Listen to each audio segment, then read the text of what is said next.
हाँ जी guys, sorry. तो कल वाली जो क्लास हमने फिजिकल ली थी वो रिकॉर्ड नहीं हुई थी क्योंकि बोर्ड पे करा रहा था।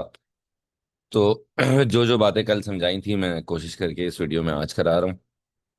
फिर बाकी हम वेंसडे को क्लास करके ख़त्म करते हैं इसको।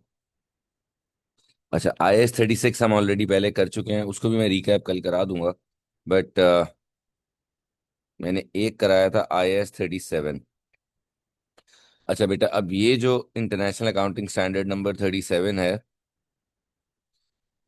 इसका नाम है provisions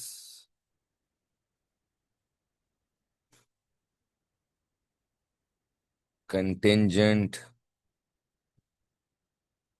liabilities and contingent assets। ठीक है। तो थोड़ा सा इसका बैकग्राउंड मैं आपको पहले समझाता हूँ। बेटा देखो, जो बड़ी कंपनीज होती है ना, उनको ये स्टैंडर्ड इस बात पे गाइड करता है कि अगर आपके ऊपर कोई ऑब्लिगेशन है। ऑब्लिगेशन का मतलब क्या, आपने आपके ऊपर कोई रिस्पॉन्सिबिलिटी है टू पे। कोई ऐसा इवेंट अगर हो जाए जिसकी वजह से हमारे पैसे लग जाए, तो उसको बोला जाता है एन ऑब्लिगेशन टू पे। ठीक है। अब जो ऑब्लिगेशंस होती हैं टू पे, लाइक बेटा फॉर एग्जांपल, अगर आप पे किसी ने कोई केस कर दिया। अब ये केस अभी कोर्ट में चल रहा है, जज साहब ने फैसला नहीं दिया। ठीक है। तो जब तक वो फैसला नहीं होता, हमें नहीं पता कि हम केस हारेंगे या हमें केस से रिलीफ मिल जाएगा। तो इस तरह की बहुत सारे इवेंट्स बिजनेस में हो रहे होते हैं बेटा, जिनकी वजह से शायद फ्यूचर में हमें लॉस हो जाए। जैसे कि even provision for doubtful date भी यही होता है ना, कि हमें लगता है कि जिनको हम माल ऑलरेडी बेच चुके हैं, शायद उनमें से कुछ लोग हमें पैसे वापस ना करें तो हमें लॉस हो जाए। तो अगर फ्यूचर में कोई भी लॉस हो जाए जिसकी वजह से आपको पैसे देने पड़े, सही है, या जो पैसे मिलने हैं वो नहीं मिले, मतलब आपका जो इनफ्लो है बिजनेस में वो कम हो जाए या आउटफ्लो बढ़ जाए, तो उसके लिए एक रूल है कि हमें पहले से प्रोवाइड करना चाहिए। सही है, मतलब हमें अपने अकाउंट्स में पहले से इनकॉर्पोरेट कर देना चाहिए अगर हमें पता है कि हमें फ्यूचर में कोई लॉस हो सकता है। ठीक है। तो जो फ्यूचर ऑब्लिगेशन होती है बेटा,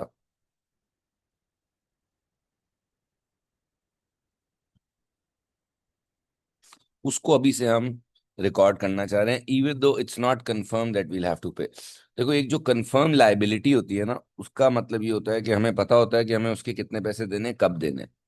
मतलब उसमें अनसर्टेनिटी नहीं होती है। बट ये जो अनसर्टेन लाइबिलिटीज होती हैं, उनकी ट्रीटमेंट जो है ना, वो इस IAS में बताई गई है। ठीक है। तो मैं ये कह रहा हूँ, जो फ्यूचर ऑब्लिगेशन है उसमें दो टाइप्स की फ्यूचर ऑब्लिगेशंस होती हैं। सही है। कुछ होती हैं जिनको हम रिकॉर्ड कर लेते हैं, ठीक है, और अपनी बुक्स में इनकॉर्पोरेट कर लेते हैं। जैसे हम, अगर एक कोई कोर्ट केस है और अगर हमें लगता है वो केस हार जाएंगे, तो हम उसका जो लॉस है वो अभी से अपने एक्सपेंस में डाल के उसको बोल देंगे प्रोविजन फॉर कोर्ट केस। और एक करंट लाइबिलिटीज के अंदर एक लाइबिलिटी दिखा देंगे कि हमने ये पैसे देने, इवन दो अभी तक हम केस हारे नहीं है। सही है। बट कुछ फ्यूचर ऑब्लिगेशंस होंगी जिनको आप रिकॉर्ड नहीं करोगे, आप सिर्फ डिस्क्लोज करोगे। ठीक है। और कुछ शायद फ्यूचर ऑब्लिगेशन हो जिनको आप बिल्कुल इग्नोर कर दो। ये इतना इंपॉर्टेंट नहीं है, बट रिकॉर्ड रिकॉर्ड और डिस्क्लोज इज इंपॉर्टेंट। तो now I tell you what the theory is. देखो बेटा, अगर आपके ऊपर कोई फ्यूचर ऑब्लिगेशन है, सही है, और अगर उसके जो चांसेस हैं उस चीज के होने के, जैसे कि केस हारने के, अगर वो चांसेस जो हैं आर मोर देन 50%, तो हम बोलते हैं यार this is a probable future obligation. ठीक है। प्रोबेबल का मतलब होता है बेटा कि इसके होने के चांसेस 50% से ज्यादा हैं। अब रूल ये है बेटा कि अगर प्रोबेबल फ्यूचर ऑब्लिगेशन हो, सही है, तो तब हम उसका प्रोविजन बनाते हैं। मतलब अगर चांस 50% से ज्यादा होता है तो हम उसको रिकॉर्ड कर लेते हैं। सही है। बट अगर चांसेस आर लेस देन 50%, तो हम बोलते हैं कि यार ये पॉसिबल ऑब्लिगेशन है, मतलब शायद हो जाए। होने के चांसेस कम है, ना होने के चांसेस ज्यादा है, क्योंकि चांसेस 50% से भी कम है होने के। तो इस तरह की जो होती है ना, इसका हम प्रोविजन नहीं बनाते। हम मतलब इसको रिकॉर्ड नहीं करते। हम इसको बोलते हैं ये कंटिंजेंट लायबिलिटी है, और ये रिकॉर्ड होगी अगर इसके चांसेस 50% से ज्यादा हो। और इसको हम सिर्फ डिस्क्लोज करते हैं। डिस्क्लोज करने का मतलब होता है बेटा कि हम शेयर होल्डर्स को इन्फॉर्म कर देते हैं कि भाई ये केस चल रहा है, बट बिकॉज हमें लगता है कि हम वो केस नहीं हारेंगे और 50% से कम चांस है कि हम वो केस हारेंगे, तो इस वजह से हम इसको अभी रिकॉर्ड नहीं कर रहे हैं, ये कंटिंजेंट है। और इसको हम आपको बता रहे हैं सिर्फ, मतलब जो एनुअल रिपोर्ट होती है उसके अंदर हम शेयर होल्डर्स को इन्फॉर्म कर देते हैं कि भाई एक मसला चल रहा है। तो जितने भी बिजनेस में मसले चल रहे होते हैं जिसकी वजह से फ्यूचर में पैसा लग सकता है, कोई एक्सपेंस आ सकता है, उसको या तो पहले से रिकॉर्ड कर लेंगे या पहले से रिकॉर्ड नहीं करेंगे। सिंपल बात है। अगर नहीं रिकॉर्ड करेंगे तो उसको बोला जाएगा कंटेंजेंट लायबिलिटी। कंटेंजेंट लायबिलिटी कहीं रिकॉर्ड नहीं होती है। अगर रिकॉर्ड कर रहे होंगे तो उसको बोलेंगे प्रोविजन, और उसको हम अपने एक्सपेंस में डाल के साथ साथ एक लायबिलिटी में दिखा देंगे। सही है। अब इसमें और एग्जांपल्स क्या हो सकती हैं ऑफ फ्यूचर ऑब्लिगेशंस? बेटा, जैसे एक एक चीज होती है वारंटी। ये जो इलेक्ट्रॉनिक कंपनीज होती हैं, ये जब टीवी बनाती हैं, स्पीकर बनाती हैं, लैपटॉप बनाती हैं, तो ये अपने कस्टमर्स को वारंटी देती है। अब जाहिर है बेटा कि इतने आपने लाखों यूनिट्स बेचे हैं, तो उसमें से कोई ना कोई तो यूनिट्स खराब निकलेंगे जिसमें आपको ठीक करवाने पड़ेंगे। तो बिजनेसेस क्या करते हैं, जब माल बेचते हैं उसी वक्त वारंटी का भी प्रोविजन बना लेते हैं। ठीक है। वारंटी का प्रोविजन हम क्यों बना सकते हैं? क्योंकि ऑब्वियसली 50% से ज्यादा ही चांस है ना कि शायद कोई ना कोई चीजें तो खराब हों। मैं ये नहीं कह रहा कि 50% चीजें खराब हों, बट अगर 50% से ज्यादा चांस है कि हमारी कोई प्रोडक्ट्स खराब होंगे और उस पर वारंटी क्लेम्स हमें देने पड़ेंगे, तो हम उसका अभी से प्रोविजन बना लेंगे। मेन आपने ये समझना है बेटा कि प्रोविजन में कंटेंजेंट लायबिलिटी में फर्क क्या होता है। ठीक है। तो प्रोविजंस और कंटेंजेंट लायबिलिटीज होती है एक ही चीज है। सिर्फ होता क्या है कि अगर वो कंटेंजेंट लायबिलिटी का चांस 50% से ज्यादा है, तो हम कहते हैं कि उसको एज प्रोविजन रिकॉर्ड कर लिया जाए। और अगर 50% से कम है, तो हम फिर उसको एज प्रोविजन रिकॉर्ड नहीं करते, हम उसको डिस्क्लोज कर देते हैं। मतलब सिर्फ शेयर होल्डर्स को बताते हैं। और वैसे आपको नॉलेज के लिए बता रहा हूँ, ये सिलेबस में पता नहीं है यानी, अगर 10% से भी चांसेस कम होते हैं ना, अगर चांस जो है वो are you know less than 10%, okay, so the chances are less than 10%, 10% से भी अगर कम हो तो हम बोलते हैं रिमोट चांसेस हैं। ये चीज होने का चांस रिमोट है, और इसको इग्नोर भी किया जा सकता है। तो मतलब 0 से लेके 10% तक आप इग्नोर करते हो, 10 से लेके 50 तक आप सिर्फ डिस्क्लोज करते हो, 50 से ऊपर चांस होता है तो आप फिर उसको रिकॉर्ड कर लेते हो। सही है। अच्छा, अब इसी स्टैंडर्ड में एक दो चीजें और बताई गई हैं कि देखो, मैं यहाँ पे लिख रहा हूं, in order to make a provision for future loss, following conditions following conditions should be met.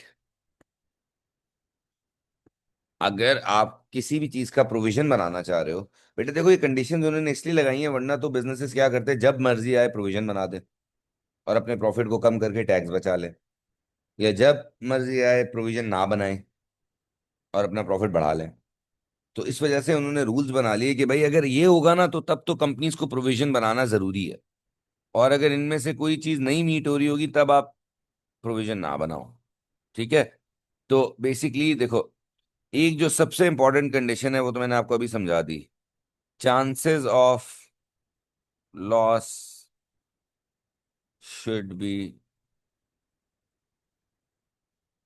Probable, मतलब शुड बी मोर देन 50%। ठीक है। दूसरी कंडीशन ये है कि amount can be estimated reliably, कि भाई हम एक उसका रिलायबल एस्टिमेट निकाल सकें। मतलब हम ये नहीं बोल सकते कि हमें नहीं पता हमें कितना लॉस हो सकता है। सही है।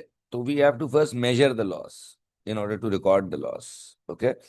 सो जैसे लेट से अगर आप पे किसी ने केस किया, तो उस पे अगर आप केस हारोगे तो एक लॉस जो होगा वो उसका अमाउंट मेजर किया जा सकता है, क्योंकि उसने डैमेजेस हमें डाले होंगे ना।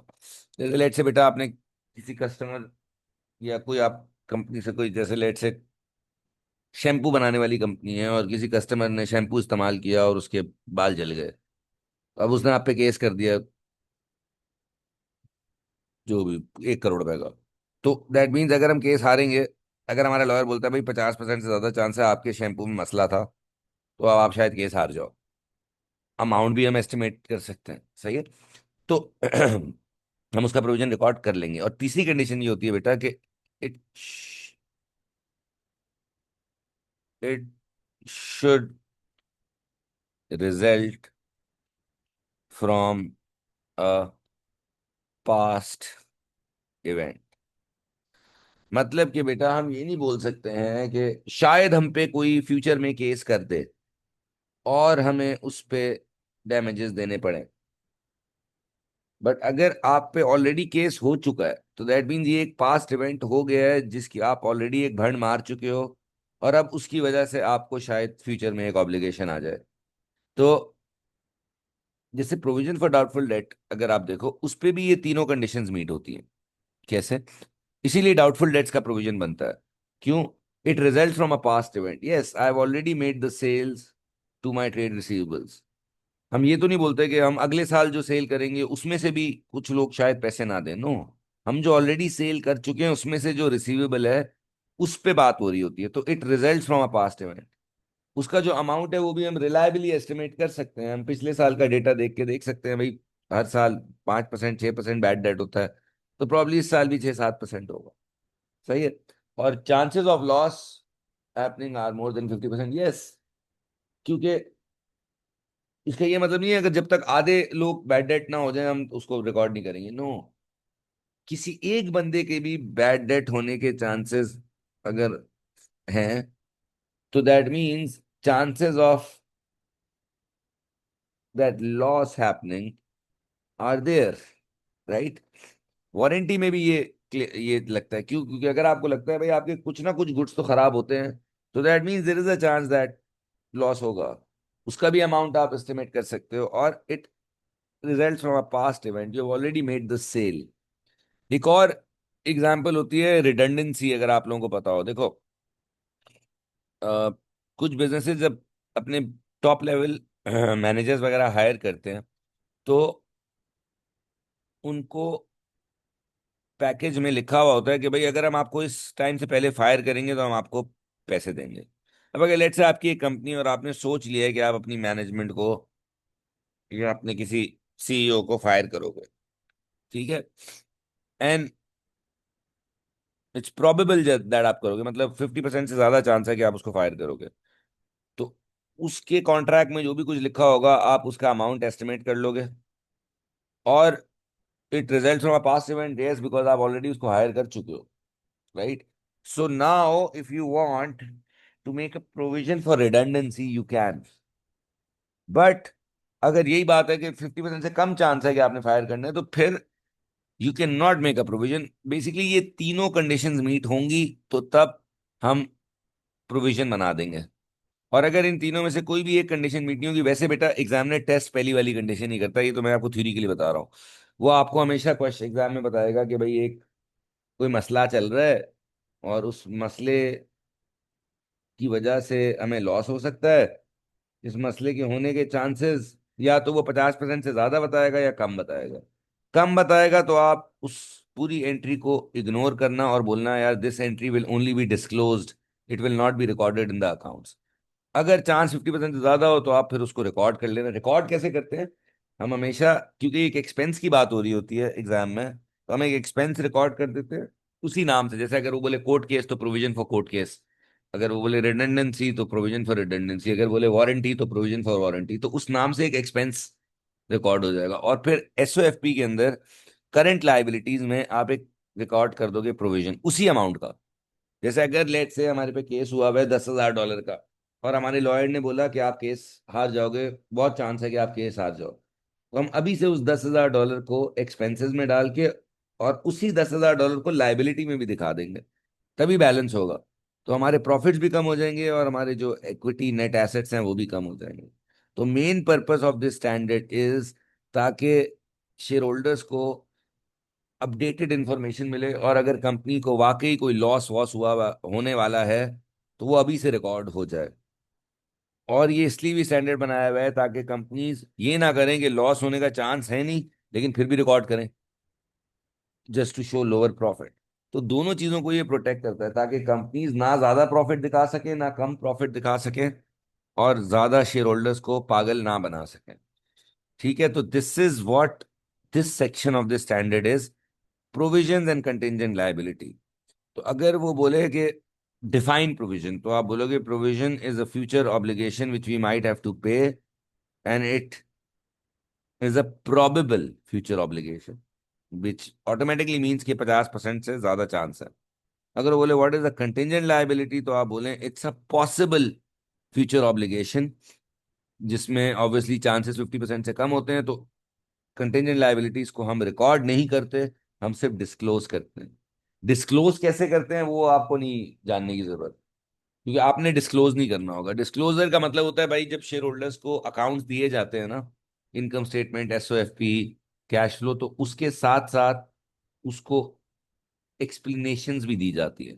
तो उन एक्सप्लेनेशंस के अंदर हम बता सकते हैं कि भाई ये केस चल रहा है, पर टेंशन ना लो क्योंकि चांस 50% से कम है, तो हमने रिकॉर्ड नहीं किया इसको, बस डिस्क्लोज कर दिया है आप।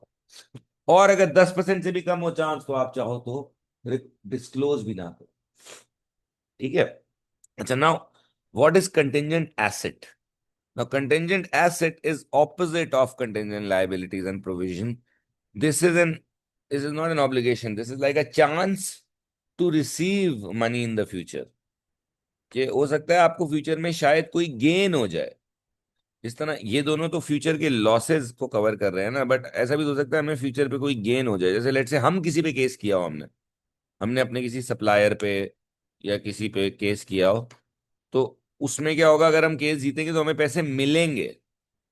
तो if there is a chance to receive money in the future, that's called contingent asset. Guess what, contingent asset के लिए रूल ये है, कंटिंजेंट एसेट के लिए रूल ये है कि we don't record contingent assets at all. मतलब आपको पैसे मिल सकते हैं, तो as per prudence concept we don't record, never, but we can disclose. हम शेयर होल्डर्स को बता जरूर सकते हैं कि देखो एक केस हमने किया हुआ है किसी पे, हो सकता है हमें $10,000 मिल जाए, बट बिकॉज भले कंटिजेंट एसेट के चांसेस 90% भी हो, तब भी वो रिकॉर्ड नहीं होगा, वो सिर्फ डिस्क्लोज होगा। ठीक है। तो कंटिजेंट एसेट से वो थ्योरी में पूछ सकता है, तो it's like it's not an obligation, it's like a chance that we might have a gain in the future. So that gain in the future, as per normal accounting rules, can never be recorded.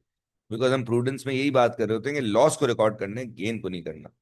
लेकिन आज आपको ये पता चला कि loss भी तब record होता है अगर वो प्रोबेबल लॉस हो। ठीक है। तो that's what IAS 37 is all about. अच्छा, फिर हमने किया था IAS 8। Okay, now what is IAS 8? तो इसका नाम होता है बेटा चेंजेस इन अकाउंटिंग पॉलिसी,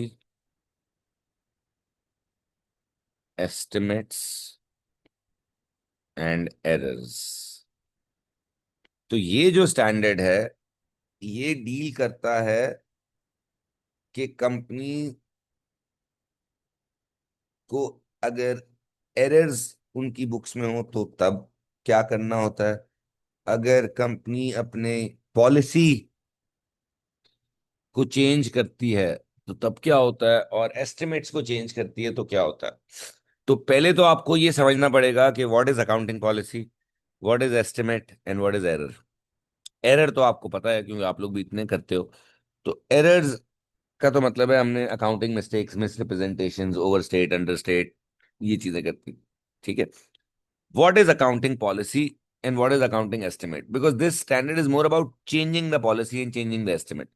तो देखो, first you to understand that एक चीज होती है जिसको बोलते हैं अकाउंटिंग पॉलिसी, ठीक है, और एक चीज होती है जिसको बोलते हैं अकाउंटिंग एस्टिमेट। इन दोनों में क्या फर्क होता है? Like what you have to understand is किस चीज को अकाउंटिंग पॉलिसी बोला जाता है और किस चीज को अकाउंटिंग एस्टिमेट बोला जाता है। सही है। तो ये मैं आपको समझाता हूँ, देखें। जो अकाउंटिंग पॉलिसी होती है ना बेटा, दोज आर एक्चुअली, मतलब उसका की आइडिया ये है कि how do we account for something. मतलब कि अकाउंटिंग पॉलिसी होती है rules, principles and methods a company chooses to prepare financial statements. तो हम फाइनेंशियल स्टेटमेंट्स बनाने के लिए जो रूल्स, मेथड्स चूज करते हैं उनको पॉलिसी बोला जाता है। सही है। एग्जाम्पल ये है कि जैसे कि हमें इन्वेंट्री वैल्यूएशन फीफो पे करनी है या एफको पे करनी है, हमने ये एक रूल बना दिया कि हम यार हमेशा फीफो पे करें। तो that's our accounting policy that we will always value inventory on FIFO basis या ऑन एफको बेसिस। ठीक है। या इसी तरह बेटा के अकाउंटिंग पॉलिसी हो सकती है रेवेन्यू की, कि रेवेन्यू को कब रिकग्नाइज करना है भाई, जिस दिन पैसे मिल रहे हैं उसी दिन रिकग्नाइज करना है या जिस दिन हम सर्विस डिलीवर कर रहे हैं उस दिन रिकग्नाइज करना है। तो जैसे कि बेटा एडमिशन फीस होती है। अब एडमिशन फीस, अब आप लोगों ने भी जब सीडर में एडमिशन लिया था तो you paid admission fees may be in 2023 but your college was starting in 2024, right? Now वो एडमिशन फीस सीडर के लिए, इज इट इनकम फॉर 2023 और इज इट इनकम फॉर 2024? तो that depends on Cedar's accounting policy, कि if Cedar की revenue recognition policy ये है कि उसी साल में एडमिशन फीस को डाल दो तो वो इनकम में डाल देंगे, वरना वो उसको एज लाइबिलिटी डालेंगे और अगले साल इनकम में डालेंगे। तो खैर ये इसकी इतनी वो नहीं आती है एग्जाम में, बट आपको ये बस पता होना चाहिए कि पॉलिसी का मतलब होता है जो आपके बेसिक रूल्स हैं जिनकी बेसिस पे आप अकाउंट्स अपने प्रोड्यूस करते हो। ठीक है। Estimate on the other hand बेटा, एस्टिमेट का तो मतलब होता है कि एक कोई जजमेंट या कोई अप्रोक्सीमेशन जो आप करते हो जब अमाउंट्स अनसर्टन होते हैं, जैसे कि provision for doubtful debt, useful life of an asset, these are all estimates, even provision for depreciation. तो ये आपके एस्टिमेट्स होते हैं। देखो, depreciation is not a policy. Depreciation करना इज एन अकाउंटिंग एस्टिमेट, क्योंकि हम एस्टिमेट करते हैं डेप्रिसिएशन को। सही है। Accounting policy is more like rules. ठीक है। जैसे कि बेटा जो what you call accounting policy ना tells you how to do the accounting. सही है। एस्टिमेट आपको बता रहा होता है how much to record. So there is a difference. Okay. Now एक चीज जो आपने समझनी है बेटा वो ये है कि ये स्टैंडर्ड आपको ये बताता है कि हम कब अपनी अकाउंटिंग पॉलिसी को चेंज कर सकते हैं। देखो, अकाउंटिंग पॉलिसी जो होती है ना, बेसिकली वो आपके रूल्स हैं जो आपने डे वन पे बनाए हैं कि यार हम अपने बिजनेस को की अकाउंटिंग इस तरीके से करेंगे। ठीक है। सो रूल ये है बेटा कि कोशिश ये करनी चाहिए कि अकाउंटिंग पॉलिसी को चेंज ना किया जाए। देखो, एस्टिमेट चेंज हो सकते हैं क्योंकि एस्टिमेट जो होते हैं ना, they are based on present conditions. हम अपनी मर्जी से अंदाजा लगाते हैं कि यार अच्छा अब इसकी लाइफ 3 साल बच गई है, या 2% प्रोविजन फॉर डाउटफुल डेट है, या 5% प्रोविजन फॉर डाउटफुल डेट है। तो एस्टिमेट आप हर साल अपना एस्टिमेट चेंज कर सकते हो, बट पॉलिसी क्योंकि आपकी बुनियाद होती है, तो आप अपनी पॉलिसी को हर साल चेंज नहीं कर सकते हो। ठीक है। अब ये स्टैंडर्ड हमें ये बताता है बेटा कि when can we change the policy, मतलब कब ऐसा होता है कि बिजनेस को अलाउड है कि वो अपनी अकाउंटिंग पॉलिसी चेंज कर सकें। जैसे कि इन्वेंट्री वैल्यूएशन करना, एक मिनट रुकना।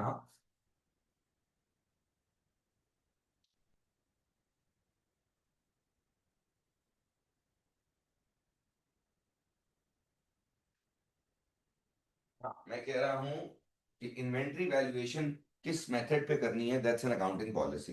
ठीक है। तो अब आप ये नहीं कर सकते कि आपने एक दिन first in first out use किया और आपने फिर अगले साल बोला मैं एवरेज कॉस्ट मेथड यूज करूंगा। कहने का मकसद ये है कि policies can not be change. सही है। डेप्रिसिएशन मेथड्स आप हर साल चेंज कर सकते हो, अगर आपको लगता है कि ये वाला मेथड ज्यादा अप्रोप्रिएट है आप चेंज कर दो। लेकिन जो अकाउंटिंग पॉलिसी है वो आप चेंज नहीं कर सकते हो, unless we can only change the accounting policy. एक तो इफ अकाउंटिंग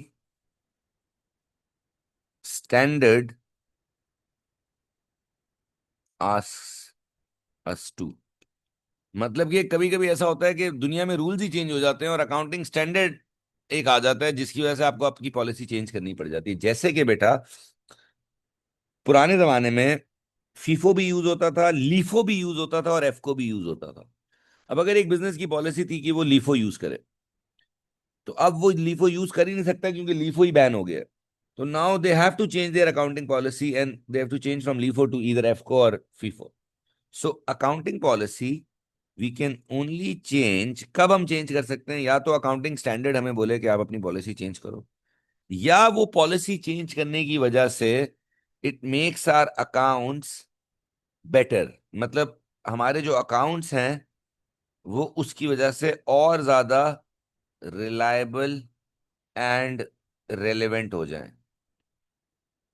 ये कब होता है बेटा, जब अगर हम बाद में रियलाइज करते हैं कि यार ओ शिट, हम तो गलत पॉलिसी बना के बैठ गए यार, शिट हम 3 साल से बिजनेस कर रहे हैं लेकिन हमने पॉलिसी गलत बना ली है। तो अब ये नहीं हो सकता कि अब आपने पॉलिसी अगर गलत बना ली है तो अब आप कयामत तक गलत पॉलिसी चलाते रहो। Do you understand? If you have made a wrong policy and you have realized that you have made a wrong policy, then only you can change the policy. But उसकी implication है, वो ये है बेटा कि देखो, जब भी हम पॉलिसी को चेंज करेंगे, जब भी हम पॉलिसी को क्या करेंगे, अगर कभी चेंज करेंगे, तो हम उसकी जो चेंज है ना, उसकी जो ट्रीटमेंट है, उसको बोला जाता है रेट्रोस्पेक्टिव। अब what does this means? Retrospective का मतलब होता है कि आप पिछले साल के अकाउंट्स को भी चेंज करोगे। मतलब कि अगर आपने किसी दिन अपनी पॉलिसी चेंज करी, लेट से आप पहले 2 साल तक inventory first in first out basis पे करते थे, थर्ड ईयर में आपने रियलाइज किया नहीं यार, मेरे बिजनेस का तो नेचर ऐसा है कि मेरे बिजनेस के लिए average cost method is more reliable and more better and it will represent my accounts better, as in my accounts will represent my business better. तो तब आप पॉलिसी को चेंज कर सकते हो, आप अपने मेथड को चेंज कर सकते हो, बट आपको अपने अकाउंट्स दोबारा प्रोड्यूस करने पड़ेंगे और आपको इस तरह शो करना पड़ेगा कि एज इफ डे वन से आप एफ को यूज कर रहे थे, और आपको अपने पिछले 2 साल जिसमें आपने फीफो यूज किया था उनकी वैल्यूएशन भी दोबारा करके अपने अकाउंट्स को चेंज करना होगा। दैट्स व्हाट रेट्रोस्पेक्टिव मीन्स, कि पॉलिसी को अगर आप चेंज करते हो तो दैट मीन्स आप एक्सेप्ट कर रहे हो कि आपकी पुरानी पॉलिसी गलत थी, तो आपके पुराने अकाउंट गलत थे। So now you need to fix all the account from day one. सही है। ये अगेन सिर्फ थ्योरी में, आप क्योंकि वो आपसे थोड़ी आपको 3 साल के अकाउंट देगा कि चेंज करो, बट वो आपसे थ्योरी में पूछ सकता है कि भाई अगर एक कंपनी पॉलिसी चेंज कर रहे हैं तो इसकी ट्रीटमेंट क्या होगी, तो आप बोलोगे इसकी ट्रीटमेंट रेट्रोस्पेक्टिव ट्रीटमेंट होगी, which means that we will assume as if that policy was there from day one and we will make our accounts accordingly। सही है।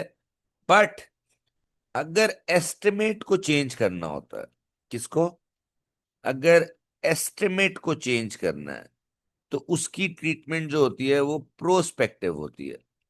प्रोस्पेक्टिव का मतलब होता है बेटा कि आप सिर्फ उस साल का चेंज करते हो, पिछले सालों को चेंज नहीं करते, क्योंकि एस्टिमेट इज एन अंदाजा, अंदाजा is based on current scenario. ठीक है, तो इस वजह से अगर एस्टिमेट को चेंज किया जाता है, इट कैन बी चेंज। मतलब अगर आपने एक साल प्रोविजन फॉर डाउटफुल डेट 3% किया और अगले साल आपने बोला नहीं मैं 5% करना चाहता हूं, तो आप कर सकते हो। आपको ये नहीं करना पड़ेगा कि आप बोलोगे कि पिछले साल भी 5% था। भाई पिछले साल कंडीशंस कुछ और थी, उस वक्त 3% था। इसी तरह डेप्रिसिएशन, अगर आपने सोचा यूजफुल लाइफ एक एसेट की 4 साल है, एक साल यूज करने के बाद आपको लगा यार ये तो अगले एक साल में खत्म हो जाएगा, तो now you can change that estimate and you can revisit your depreciation accordingly. सही है, बट पॉलिसी को नहीं चेंज किया जाता, policies are more like procedures. सही है, लाइक बहुत सारी पॉलिसीज होती हैं यार, जैसे कैपिटलाइजेशन पॉलिसी होती है कि अगर कुछ छोटा मोटा खर्चा हो रहा है, तो इवन दो अगर उसकी लाइफ किसी चीज की 1 साल से ज्यादा भी है, तो उसको एसेट में दिखाने के बजाय एक्सपेंस में दिखा दो। अगर उसकी वैल्यू बहुत कम है, अब ये पॉलिसी होती है कंपनी की, भाई हमें हम 10,000 से नीचे का जो भी खर्चा होगा वो एक्सपेंस में डालेंगे। Now that's a policy. If you change that policy, then you will have to change your accounts from day one. That's the catch. Okay. अच्छा, अब एरर, एरर का क्या होता है भाई? एरर जिस साल का एरर होता है, एरर में कोई चेंज नहीं होता, क्योंकि एरर तो डिटेक्ट होता है। तो when ever you detect an error, you have to fix it. If that error relates to this year, then you have to fix profit for this year. If that error relates to previous years, then you don't fix the profit for the year, then you fix the retained earnings. मतलब कि बेटा अगर question के अंदर वो आपको बोले कि यार पिछले साल की सेल्स अंडरस्टेटेड थी, इस साल की नहीं। अगर आपको वो क्वेश्चन में बोल दे भाई इस साल की सेल्स अंडरस्टेटेड है, फिर तो हम इस साल का जो प्रॉफिट है उसको बढ़ा देंगे। बट अगर वो बोले पिछले साल की सेल्स अंडरस्टेटेड है, तो फिर आप इस साल के प्रॉफिट को चेंज करने के बजाय रिटेन अर्निंग्स को चेंज करते हो। मतलब मैं आपको समझाना ही चाह रहा हूं कि अगर कोई प्रायर ईयर का एरर हो, उसको बोला जाता है prior year adjustment. Prior year adjustment होती है कि आपको बाद में जाके पिछले साल का एरर मिला, तो जब बाद में जाके पिछले साल का एरर मिलता है, तो उसकी एडजस्टमेंट हम हमेशा रिटेन अर्निंग से करते हैं। ये भी मैं आपको जैसी ही सारी एक्सप्लेनेशन खत्म हो जाएंगी सारे आईएएस की, मतलब कल, तो फिर I will do questions with you, उसमें ये नंबर्स के साथ भी करा दूंगा कैसे आता है। बट मेन कंटेंट ये है बॉस कि IS8 tells you about accounting policy, estimates and errors. It tells us how to deal with errors. तो how do we deal with errors? We deal with them as they come. अगर इस साल का error है इस साल में fix कर देते हैं, पिछले साल का होता है तो पिछले साल के अकाउंट्स में जाके फिक्स करते हैं। ठीक है, और अगर पिछले साल के अकाउंट्स हमारे पास अवेलेबल नहीं हो, तो हम रिटेन अर्निंग से ही उसको ठीक कर लेते हैं। हमारे एग्जाम में रिटेन अर्निंग से ही करना होगा। अच्छा, फिर जो एस्टिमेट होता है, जैसे कि प्रोविजंस हो गए, डेप्रिसिएशंस हो गई, इनका चेंज अलाउड है। और इनके चेंज के लिए आपको किसी से पूछना नहीं होता, आप बस रिलायबल एस्टिमेट्स यूज करके एस्टिमेट्स को चेंज कर सकते हो। और फ्यूचरिस्टिक चेंज होता है, मतलब पिछले साल के अकाउंट्स को चेंज नहीं करना पड़ता। बट अगर policy, policies are mainly like inventory valuation policy, revenue policy, expenses की पॉलिसी होती है, तो ये जो पॉलिसीज होती है बेटा, इनको हमें हमेशा चेंज नहीं करना होता। सिर्फ तब चेंज करना होता है अगर कोई स्टैंडर्ड आके बोले भाई पॉलिसी चेंज करो अपनी, अब ये पुरानी पॉलिसी आउटडेट हो गई है, या हमें वाकई हम इवेल्युएट करें और हम एक ये बड़ा डिसीजन लें कि यार now let's change the policy, तो बस फिर क्या है आप कर सकते हो, मगर the change has to be applied retrospectively. ठीक है, तो ये दो स्टैंडर्ड्स हमने किए थे, IS37 और IAS8। इसके अलावा we also did IS7। But IS7 जो है वो, क्योंकि हम ऑलरेडी पूरा कर चुके हैं, तो इसका नाम होता है स्टेटमेंट ऑफ कैश फ्लोज। अभी ये जो स्टेटमेंट ऑफ कैश फ्लोज का स्टैंडर्ड है, इसके तो हमने पूरे पूरे क्वेश्चंस करे हैं। बट एक दो बातें आपको अभी भी थ्योरी में बतानी है, तो that's why I am covering this as well. ठीक है, तो just give me 1 second and I will start. अच्छा जी, तो अब IS7 के अंदर इसका नाम है स्टेटमेंट ऑफ कैश फ्लोज। ठीक है। अब ये जो स्टेटमेंट ऑफ कैश फ्लोज है, एक तो IS 7 में बताया हुआ है भाई, इसकी 3 हेडिंग्स होती हैं, ऑपरेटिंग, इन्वेस्टिंग, फाइनेंसिंग। ठीक है।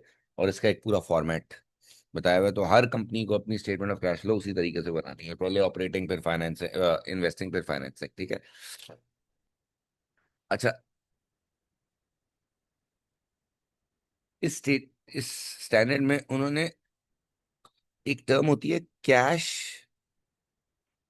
And cash equivalent. क्या? Cash and cash equivalent.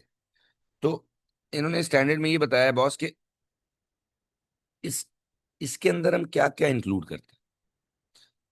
तो जब तक हमने ये स्टैंडर्ड नहीं पढ़ा होता ना, तो हमें लगता है कि यार इसके अंदर एक तो आता है कैश इन हैंड,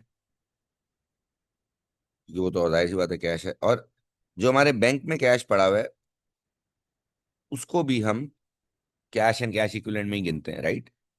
क्योंकि जो बैंक में कैश है वो भी लिक्विड है, हाईली लिक्विड कैश है, तो उसको भी हम एज कैश ही गिन रहे होते हैं कंपनी अकाउंट्स में। I hope you guys know this.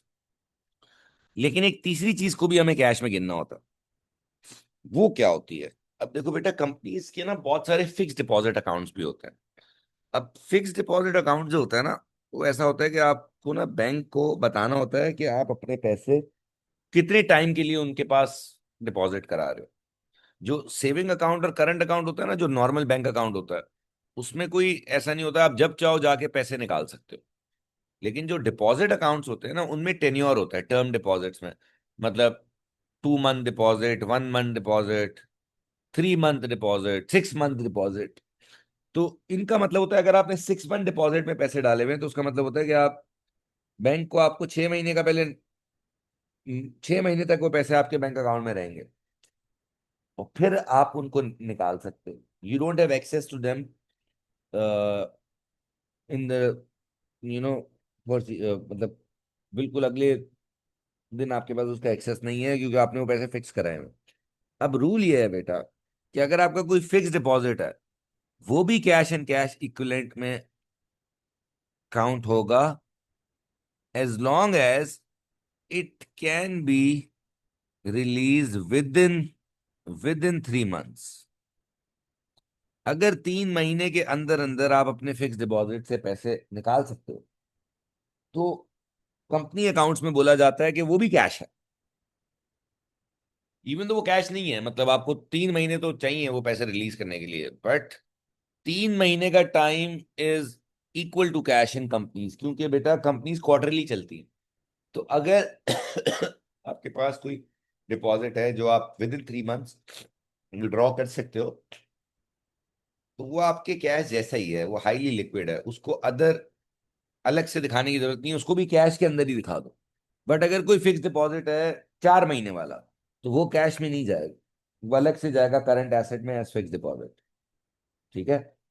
3 महीने से ऊपर वाले जितने भी फिक्स डिपॉजिट्स हैं, वो कैश में इंक्लूड नहीं हो सकते, वो करंट एसेट्स में जरूर इंक्लूड हो सकते हैं, एज लॉन्ग एज वो 12 महीने के अंदर अंदर वाले हो। 2 साल वाला फिक्स डिपॉजिट भी होता है, 5 साल वाला फिक्स डिपॉजिट भी होता है। That always goes as a non current asset. देखो, deposit account is an asset, depends on वो कितनी टाइम के लिए डिपॉजिटेड है। अगर 3 महीने के अंदर अंदर का टाइम है, उसको कैश में ही डाल दो। अगर 3 महीने से ऊपर का टाइम है, तो उसको करंट एसेट में डालो। 12 महीने तक का अगर टाइम है, और अगर 1 साल से भी ऊपर का टाइम है, तो उसको नॉन करंट एसेट में डालो।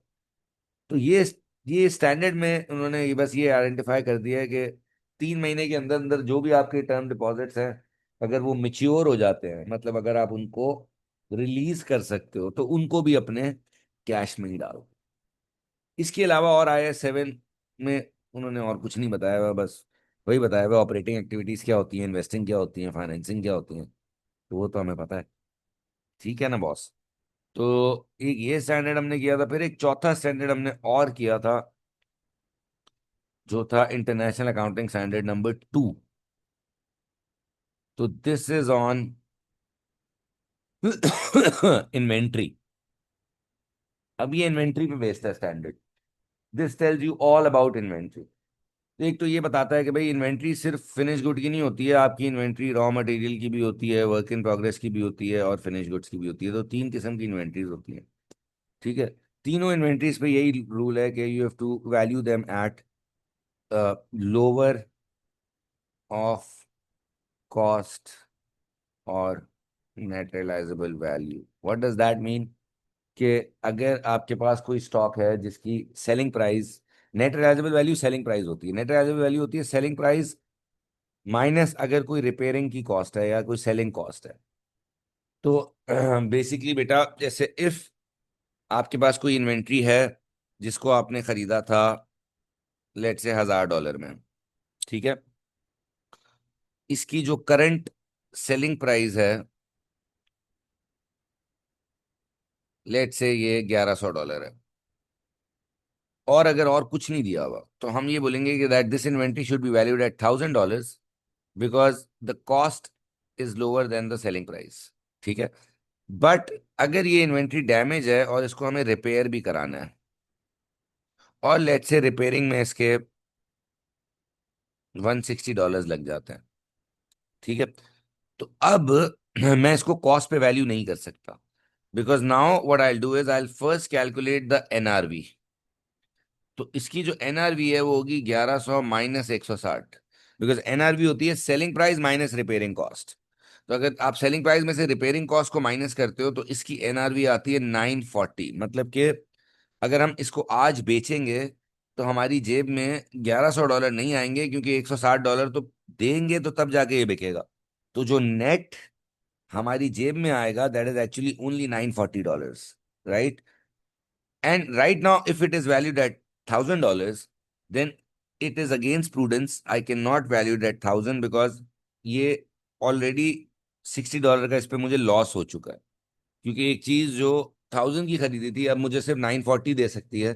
तो दैट्स वाई इस 940 पे हमें इन्वेंट्री को वैल्यू करना होगा। बट यही बेटा, अगर मैं रिपेयरिंग 160 की जगह बोलूं यार रिपेयरिंग सिर्फ $80 की थी लेट से, तो अब जब आप इसकी नेट रिलायबल वैल्यू निकालोगे तो वो 1020 आएगी। इस केस में हम इसको कॉस्ट पे वैल्यू करेंगे, क्योंकि हम ये कहेंगे कि यार अब जब बिकेगा तो तब इस पे शायद $20 का भी प्रॉफिट हो सकता है। तो उसको हमने इनकॉर्पोरेट नहीं करना होता। अकाउंटिंग रूल्स यही है कि भाई लोएस्ट पे वैल्यू करो। तो लोअर ऑफ कॉस्ट और नेट रिलायबल वैल्यू पे हम वैल्यू कर रहे हैं इन्वेंट्री को। और नेट रिलायबल वैल्यू क्या है? Net reliable value selling price ही है भाई। बस सिर्फ अगर रिपेयरिंग की कॉस्ट है तो उसको सेलिंग प्राइस से हटा के नेट वैल्यू निकाल लेते हैं। सही है। फिर ये IS2 आपको ये भी बताता है बेटा कि कंपनीज जो हैं वो जो इन्वेंट्री वैल्यूएशन के मेथड्स हैं उनमें they can use FIFO, yes, if they want to use FCO they can use FCO, but they should not hop between the two. Consistency दिखानी चाहिए। अगर फीफो इस्तेमाल कर रहे हैं तो ये पॉलिसी बन गई कि फीफो है तो फिर फीफो ही इस्तेमाल करो, अनलेस यू नो पॉलिसी को चेंज करना पड़ जाए, but otherwise you stick to it. This standard also says that LIFO is not allowed. So LIFO को आप या लाइफो को आप यूज नहीं कर सकते हो, वो पूरी दुनिया में डिसकंटिन्यू हो गया है। वो कहते हैं कि यार इट डजंट मेक सेंस, हम लास्ट वैल्यू पे कैसे लास्ट इन फर्स्ट आउट कर सकते हैं, क्योंकि इन्वेंट्री हमारा कोई खड्डे के अंदर थोड़ी है कि हम जो एंड में खरीदा है वो पहले निकालेंगे और जो बाद में खरीदा था, जो पहले खरीदा था वो बाद में निकालेंगे। तो इस वजह से वो कहते हैं यार लीफो का flow doesn't make sense. Accounting standards ने लीफो को डिसअलाउ कर दिया। तो ये भी बात याद रखनी है। ठीक है। और बाकी ये वर्क इन प्रोग्रेस की भी जो इन्वेंट्री होती है, रॉ मटेरियल की भी जो इन्वेंट्री होती है, फिनिश गुड की भी जो इन्वेंट्री होती है, तीनों कॉस्ट पे वैल्यू होती है। अच्छा, कॉस्ट के अंदर क्या क्या शामिल होता है? मतलब इन्वेंट्री की कॉस्ट में हम क्या क्या शामिल करते हैं? देखो, जो कॉस्ट होती है ना नॉर्मली बिजनेस की, वो होती है जैसे DM, DL, production overheads, selling overheads. ये मेन कॉस्ट होती है किसी भी प्रोडक्शन बिजनेस की। अब रूल ये है कि ये और ये तीनों जो होती है ना इनको बोला जाता है प्रोडक्शन कॉस्ट। तो जो इन्वेंट्री है ना उसको आप हमेशा, लाइक फिनिश गुड की मैं अभी बात कर रहा हूँ, उसको या वर्क इन प्रोग्रेस की भी, उसको प्रोडक्शन कॉस्ट पे वैल्यू करते हैं। जितनी उसको बनाने में पैसे लगे होते हैं वो इंक्लूड करते हैं इन्वेंट्री में। सेलिंग ओवरहेड्स, स्टोरेज कॉस्ट, इन चीजों को कभी भी इन्वेंट्री में इंक्लूड नहीं किया जाता। तो अगर वो आपसे थ्योरी में पूछे which cost are included in inventory, तो आंसर होता है all the production cost, material, labour, overheads, भले वो फिक्स्ड हो वेरिएबल हो, you have to include all the production cost in your inventory. But the sales related cost, the selling cost, the storage cost, all of these costs are never included in inventory because ये cost product बनने के बाद लगती हैं। तो जितने भी product को बनाने में पैसे लगते हैं, इन्वेंट्री के अंदर भी वही पैसे इंक्लूड करे जाते हैं। ठीक है, तो that's what IS2 tells us. अच्छा, वर्क इन प्रोग्रेस का भी एक चक्कर होता है बेटा। जैसे अगर मैं आपको बोलूं बेटा कि एक एग्जांपल दे रहा हूं कि हमें लेट से एक चीज पे डायरेक्ट मटेरियल लगता है 3, सही है, डायरेक्ट लेबर लगती है 5, ओवरहेड लगते हैं लेट से 4। ठीक है, अब मैं आपको बोलूं अगर मैंने पूरे साल में जो कंप्लीट यूनिट्स बनाए ना, लेट से आई मेड 9,700 यूनिट्स, ठीक है, but I also made 500 units which are only 40% complete. ठीक है, क्या मैं कह रहा हूं, हमने मटेरियल पे $3 लगाए हैं, लेबर पे $5 लगाए हैं, ओवरहेड्स पे $4 लगाए हैं, ठीक है, पर यूनिट। सही है, पूरे साल में 9,700 यूनिट्स हमने कंप्लीट फिनिश कर दिए, और 500 यूनिट्स हमने और भी बनाए, लेकिन वो सिर्फ हमने 40% कंप्लीट किए, अभी उन पे 60% काम बाकी है। ठीक है, अब अगर मैं आपको बोलूं यार मुझे ये बताओ कि फिनिश गुड्स की कॉस्ट क्या है, अगर इस सिचुएशन को देख के मुझे फिनिश गुड्स की कॉस्ट निकालनी है, तो मैं यही बोलूंगा ना यार, एक यूनिट को बनाने में $12 लगते हैं। सही है, हमने 9,700 यूनिट्स बनाए हैं, तो 12 के हिसाब से 9,700 इंटू 12 जो भी होता है, 12 के हिसाब से 9,700 इंटू 12 जो भी होता है, वो हम यहाँ लिख देते हैं 116,400। वर्क इन प्रोग्रेस की जो कॉस्ट है वो हम कैसे निकालेंगे, उसमें हम बोलेंगे 500 यूनिट्स हैं, एक यूनिट की कॉस्ट $12 है, लेकिन क्योंकि वो 40% कंप्लीट है, तो उसको इंटू 40% कर दो। तो वर्क इन प्रोग्रेस की जो कॉस्ट है वो होगी 2,400। बेसिकली बोला ये जाता है बेटा कि कॉस्ट जितनी कंप्लीट हो चुकी होती है उतनी लगानी होती है। तो अगर 40% कंप्लीट है तो जो कॉस्ट है आप उसका 40% लगाएं, अगर 50% कंप्लीट है तो आप 50% लगाएं। तो बेसिकली ये कभी आया नहीं है, बट उन्होंने अपने नोट्स में दिया हुआ, तो मैंने इसलिए आपको इसलिए बताया है। ठीक है, so this is these 4 standards. 4 मैं और कर आता हूँ, फिर हम इसके सवालात करते हैं। तो I hope now it's making some sense. सही है, just to recap, IS8, sorry IS37 पहले किया हमने, ये वो वाला था फ्यूचर ऑब्लिगेशन वाला, कि कब रिकॉर्ड कर सकते हैं कब नहीं। दिस वाज अबाउट पॉलिसीज, कब पॉलिसी को चेंज कर सकते हैं, नहीं करना होता, बट अगर अकाउंटिंग स्टैंडर्ड बोले तो कर देते हैं, और अगर अकाउंट्स से बेहतर हो रहे हैं तब भी कर लेते हैं, और अगर पॉलिसी को चेंज करते हैं तो पूरी स्क्रैच से करते हैं।